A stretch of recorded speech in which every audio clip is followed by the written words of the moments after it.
All right, Iowa Northwestern, back to the Big Ten. Iowa 5.5-point road favorites, 31 the total here in this game.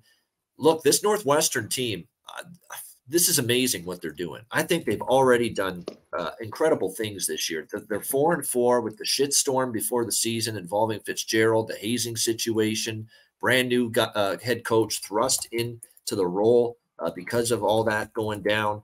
And they have somehow, pulled things together after a rough start. Everyone still remembers them getting absolutely embarrassed by Rutgers, first game of the year. And here's David Braun, who's had to take over as the head coach in very difficult circumstances. And here's Northwestern that you look at their recent results now. Started with the win against UTEP. They had a tough game against a good Duke team, but they beat Minnesota outright as dogs, 37-34. Struggled with Penn State and really should have covered, though. That game was actually close for a while before Penn State finally pulled away from Northwestern. The loss at Nebraska, but they were competitive. They covered the number as 10.5-point dogs, and then an outright win last week at home against Maryland as 14.5-point dogs, 33-27. They're now 4-4, and they can think bowl eligibility.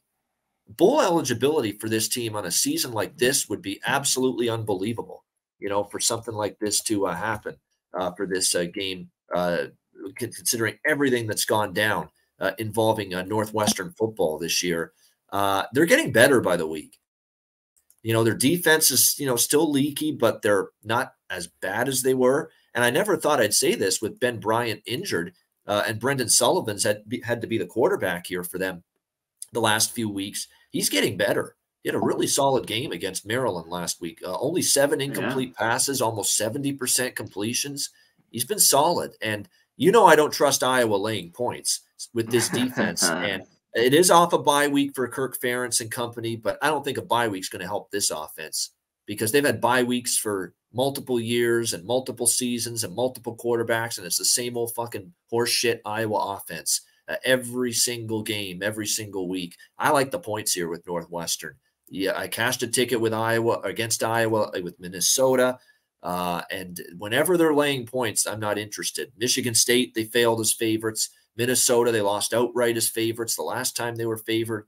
They're just not good laying points. And Northwestern is definitely showing a pulse and just an incredible improvement from week 1 to now. So I like Northwestern here at Ryan Field in Evanston in this game. What do you think here, C-Mac? Yeah, I think if last week doesn't happen, even how they've played a little bit lately, Northwestern, this would be more. That's what I was like, man, we probably could have got over a touchdown.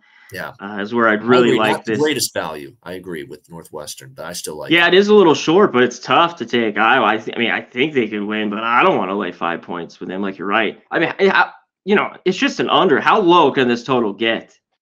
So maybe you take an over. Maybe I sound crazy because I love taking an under no matter what. I've taken already a 30 with some of these games this year, and they've gone under. But I was reading an article, Sullivan, the game of his life. That's what they said in it, Babano. So that's how well he played against Maryland. And I think he could do all right here in a close game. So I'm with you, though. I know I'd only be on the points or nothing. What's funny is Deacon Hill was touted as a quarterback with some athleticism and dual threat capabilities. We know he can't throw a lick. He was 10 for 28 with an interception and 116 passing yards against Minnesota before the bye week. But they said he could run a little bit. He was minus 22 in rushing yards against Minnesota. Minus 22 in rushing yards. Now, some of that was sack yardage. I get it, but still. No run game to speak of from the quarterback spot. So just looks like another bad offense with another mediocre, below average quarterback. That's what it looks like to me for Iowa right now.